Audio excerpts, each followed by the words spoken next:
Leo's not my favorite hero because I really enjoy playing him. He's one of my favorite heroes because he's really, really good.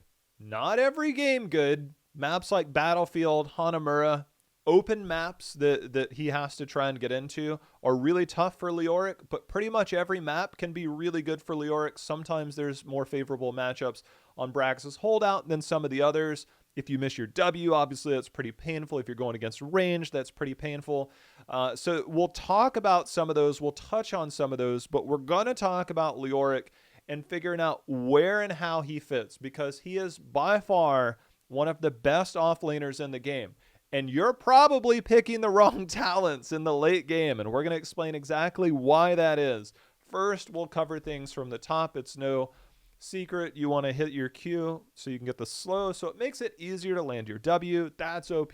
One of the cool things about it is Wraith Walk has Unstoppable, which is the big thing for Leoric. It makes Leoric one of the hardest people to gank. How do you gank people? Generally by having some form of CC. Wraith Walk, you can preemptively use that. Walk away in life is good. Else you get trait value. Lol. Entomb is really OP. March of the Black King, not so much. At level 1, there's a bunch of really good talents here. I actually think all of them have viability. To get this out of the way, Consume Vitality I think is only really good against a full Death Ball composition, because then you can hit 4 people. Else you're going to be looking at Fealty Unto Death and Assign Renewal.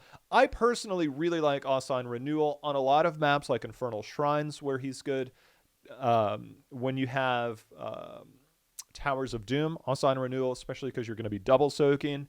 Other maps like Tomb of the Spider Queen, different things like that, or where you're going to be stuck in the solo lane more and maybe don't have globes available to you. Brax's Holdout is something where you combat over the globes because you get cooldown reduction on this, 20 seconds whenever you get a globe. So Fealty Unto Death, I think, is really good. You can never really go wrong with this. When you're in a solo lane matchup, you can almost never go wrong with it. Okay? Assign Renewal, you can go wrong with this if you're not prepared, if you don't have the proper rotations, if you're not on the right map.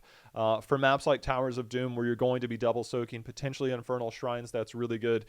Else, Fealty Unto Death, I think is really strong. I think both of those are good for the solo lane. Both of those help out Leoric immensely. The one cool thing, though, Assign Renewal on other maps where you're going to be fighting away from the waves, like Towers of Doom, you'll have Assign Renewal in the middle of a team fight, which means that the harder you are to kill, the more resources you can eat up from the enemy team, and it makes it more valuable in those situations. Again, I think it's more map dependent than anything else. But Assign Renewal, I think you can always go with, but it can have setbacks. Fealty Unto Death, you never really lose value in this, so you just got to balance them accordingly based on what map you're on. Level 4, one of his most OP talents is Neo Peasants. Why? Because 100% more damage to minions, mercs, and monsters means that now you can double soak. On Towers of Doom, I swear Leoric might be the best solo laner on that map by far. Other maps, obviously this can help. Monsters mean objectives, and so that can also emphasize the value there on Infernal Shrines. Different maps where you're going to get that bonus damage, which means more clear. And I want to talk about this because if you are double clearing, remember the way Leo's auto attacks work, he's one of the few ones that, I think this was 2016. I remember this is 2016 Gamescom. So it was like August, September when the PTR came out. Leo now all of a sudden had a cleave, something that wasn't in the game before. Every third auto attack, it buffs your bonus damage on that third auto attack. So I want to say that because when you use your skeletal swing, obviously you want to hit all 7 minions ideally, but you also want to make sure that when you're auto attacking in those situations, when you're double soaking, because you have a cleave attack, if they're lined up front and back like this and you attack from the side, you're going to hit 3 minions or 3 minions. However, if you come north-south and you attack the mage minion, you can now cleave all 7 minions by taking a north-south approach and hitting the middle. Now, I bring that up because you don't want to use your big single target auto attack on that middle minion because now you lose the availability to cleave all ones. Now, there are times, right, where you're going to want to kill that thing instantly. Maybe you need a globe, maybe your team needs a globe to stay alive. That's okay. but you also want to pair that with your skeletal swing, with your Neil Peasants, because I want to hit 7 targets. And if I'm on my 3rd auto attack, I'll hit one of the ranged or one of the melee, whichever one is more appealing at the time, which is a much longer discussion with minimal value. And then I want to make sure an auto attack all 7 minions. So I get maximum efficiency when I'm double soaking, because if I'm not hitting as many targets as I can and I'm not positioning myself so my auto attack is there, double soaking now becomes harder, and it's not as appealing when you use this, because now I'm hitting Q. I'm only hitting 3 minions as opposed to 5, 6, or 7. And now it's going to take me longer, and then I'm going to miss a couple of minions in another lane. And now you're setting yourself for like a snowball effect to work against you. And that's something you should always look at your positioning when you're auto attacking, so you get maximum cleave value. Then the big single target one you want to use on a different one. As far as the other ones go, Ghastly Reach, if you're on a map where you don't really need wave clear, which is few and far between, it's one of the primary reasons you might pick Leoric, Ghastly Reach is really good to get that increased sweep. This helps get the slow, because your slow on this is pretty significant. It's a 40% slow for 2.5 seconds. This means it's going to help your team out. I think this one's really good. Same for Paralyzing Rage if you're going against a lot of dive minions. Similarly, if you're going against a Death Ball composition, if you can slow them down and you now have a 60% slow, this does make it a little more appealing. I think this is good.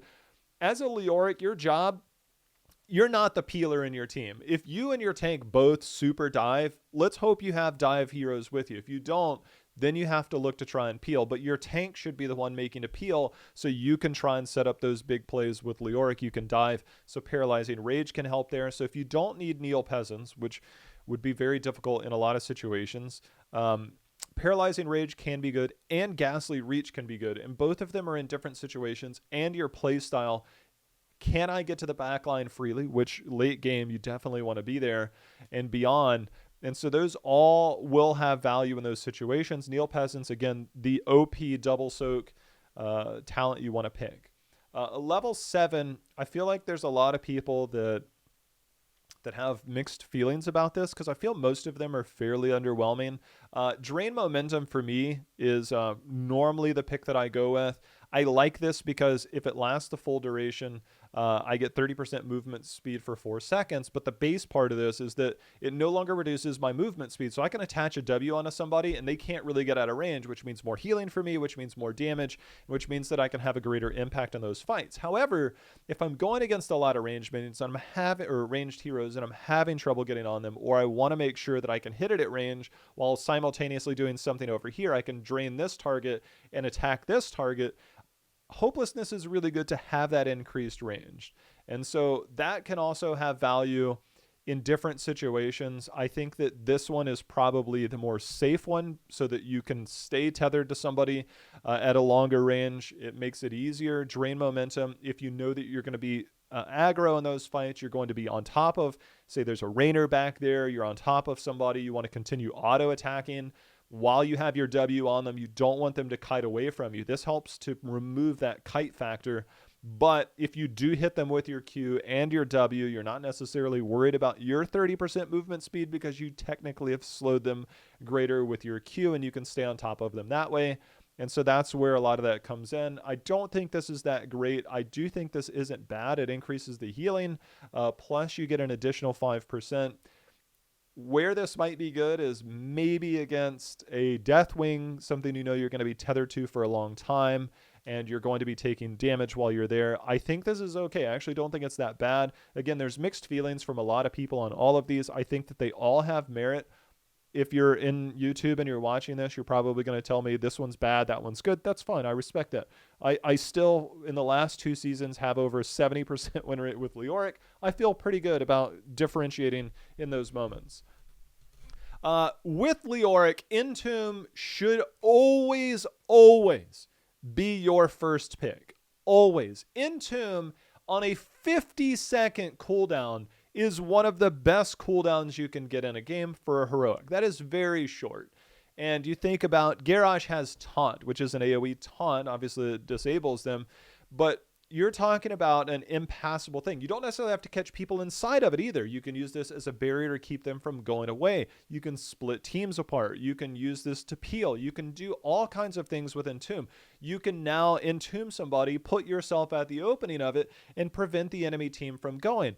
Another thing we'll talk about is going to be at 13 and 16, where you can get even more value out of Entomb, and it becomes good. March of the Black King has to be something that is completely necessary. Again, maybe one of those death ball comps. Also, remember with Entomb at level 20, that's another reason why you're picking it. If I have a full AoE silence with Entomb at level 20 on a 50-second cooldown, come on, man. Come on. Can't pass that up. However, if you are going against a full heavy melee comp, or you want to be able to stay alive in these fights because you know that they're going to be grouped up a lot, March of the Black King, again, I would say this is about a 1% of the time pick. Now, if you are picking March of the Black King, this is the most important thing I can tell you. Do not use it to engage into the enemy side of the map. What you want to do is take a north-south approach, or you want to in preemptively and then use March of the Black King back towards your allied side, back towards your team.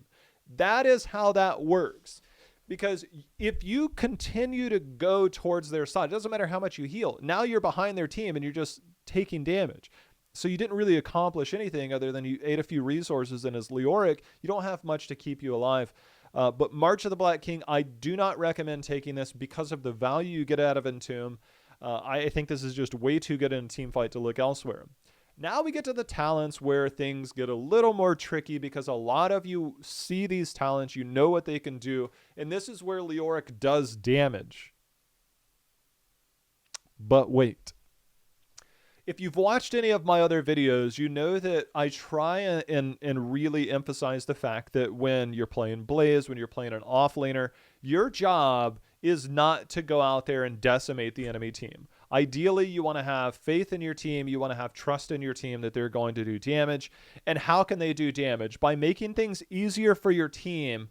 Your ranged assassins can now do more damage. Now, if my team drafted some wonky composition to where I have 3 tanks, yeah, I'll look to pick some type of damage. But if I have damage dealers behind me, it's my job to enable my team, enable them all the way. Now, Spectral Leech, valuable, sure. Unyielding Despair, valuable, especially against the Deathwing. However, something more valuable than both of those talents is Ominous Wraith, and this is going to be something that does take practice. If you haven't used this previously, you're going to have to get more used to it, and there's a reason why this is the #1 pick, and it will pair well with 16, and we'll get there in a moment. This increases the duration of Wraith Walk by 100%, so you're already getting this for a very long period of time. So you get 2.5 seconds. It's now 5 seconds, which makes this a very, very good thing. That's the first part. The biggest part about this is enemy heroes that can come in contact with Wraith, or with the Wraith, deal 50% less damage for 4 seconds. 50% damage reduction. 50.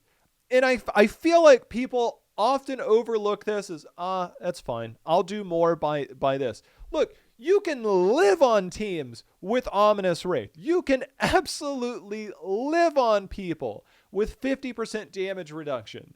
It helps so much. Think about the Entomb. I entomb 2 people. Normally they're going to be ranged, or they're going to be something that are going to be fleeing for their life. They want to turn and try and kill me because I'm also blocking that entrance. So now I have them boxed in. I stand at the opening, and then I can Wraith Walk through them. And hell, I can Wraith Walk anywhere else because I'm Wraith form for 5 seconds. As long as I end up back where I am, my body still stays stationary. They can't kill me in this situation now. And so Wraith Walk becomes this insanely good talent. The best part about this is because of the increased duration, it means that I don't necessarily have to be in the middle of a team fight to use this. I can use this from my team is here, their team is here. I can stand in a bush. I can go Wraith Walk through, and now it's 50% damage reduction. I can now aggressively move forward while being a ghost where they can't touch me. There's so many different ways to use this, but the key aspect is to path through the enemy heroes. Damage reduction looks a little weird on screen, so I think a lot of people don't realize when it happens. It's kind of like this grayish black looking, like, thing on the enemy hero where that's their damage reduction. It doesn't really show up that well, and I think that's why a lot of people don't realize how impactful this is. This is very good against the Deathwing. This is very good against every single damage dealer in the game. You cannot go wrong with this talent. Spectral Leech says that you're trying to do something that somebody else on your team is already doing. Yes, this is going to heal you, and it allows you to do a lot more, and that's cool and all. However, if I don't need to heal for 2.5% on my very slow auto attacks, and don't even get me started on Mithril Mace unless it's ARAMs, I can mitigate 50% damage, or I can try and heal 2.5 of 100% of the damage that they did. I got news for you. 50% damage reduction is a heck of a lot easier than trying to heal for 100% of the damage they did to me. That is so much better. Unyielding Despair, I get the appeal against the Deathwing, against the Cho'Gall. That's all there. Maybe there's a moment and you're going to think this is the time that I do it. And in reality, Ominous Wraith is probably still going to be better. Don't think about what you can do. Think about what it does for your team. Think about what it also does for yourself. If I mitigate 50% of that damage, I no longer have to heal as much. I no longer have to do as much damage. My team can do it. Plus, I can stay in that fight longer. They're not doing anything to me. 50% damage reduction is so OP. Now, here comes the really fun part. You also go the E talent at 16, Royal Focus. Wraith Walk increases the damage of the next skeletal swing within 5 seconds by 50%. This means now that whenever I go through that, Wraith Walk can increase the damage. So this can help late game with the double soak. You can just E from lane to lane and then hit Q. This helps damage. But it also means that you're doing more damage in a team fight as a result. Then the other part, each enemy hero hit by that empowered skeletal swing, remember it's the very next one after you Wraith Walk, it reduces the cooldown of Wraith Walk by 7 seconds. This is a 14-second cooldown. If I use 3 to 4 seconds of this and I only hit one hero, I still only have a couple of seconds of downtime on my next E. However, if I hit 2 people with my next skeletal swing, I instantly have Wraith Walk back. I'm already getting 4 seconds of 50% damage reduction, but let's say I E around, I zigzag through, I reduce the damage on 3 people, I come out, they can't really keep up with me because my speed is so much faster, they can't do much about it. I just walk in there, I Q 2 people, and then I can E again. You can't do anything to me. I can live in a fight so long that it doesn't even matter what you want to do. At this point, my team should be doing a lot in these fights. And so the combo of Ominous Wraith and Royal Focus post 13 and 16 is one of the most OP thing in the games. The 13 talent alone is just mind-bogglingly strong that people never use, so they don't realize how to use it. You pair this with your 16, you hit fatty Qs on the enemy team. You Wraith Walk again. Let's say I hit 2 people, right? My skeletal swing is on a 12-second cooldown, but if I'm getting cooldown reduction after cooldown reduction after cooldown reduction, like I'm coming through here and I am just smashing people. I'm smashing people.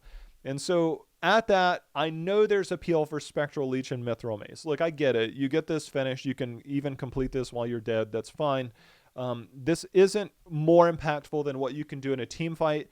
There's no possible way you can convince me numbers-wise that Ominous Wraith and Royal Focus, if played even remotely correctly, is more valuable. Again, if I can mitigate 50% of the damage, I don't need to heal for 2.5% of my life off of an auto attack. Again, very slow auto attacks. You're bringing more to the team. You're still doing damage with your 16. You're helping out so much, and you're just overall having a lot more there. Again, crushing hope. I know that the appeal is there with Deathwing and Cho'Gall. It's not worth it. You can go W build there. Deathwing is going to be the only pass I give you, but 50% damage reduction means my team does more and I'm going to do better. Level 16, there's no doubt about it. Buried Alive, ridiculously OP. The duration of Entomb is lowered by 1 second.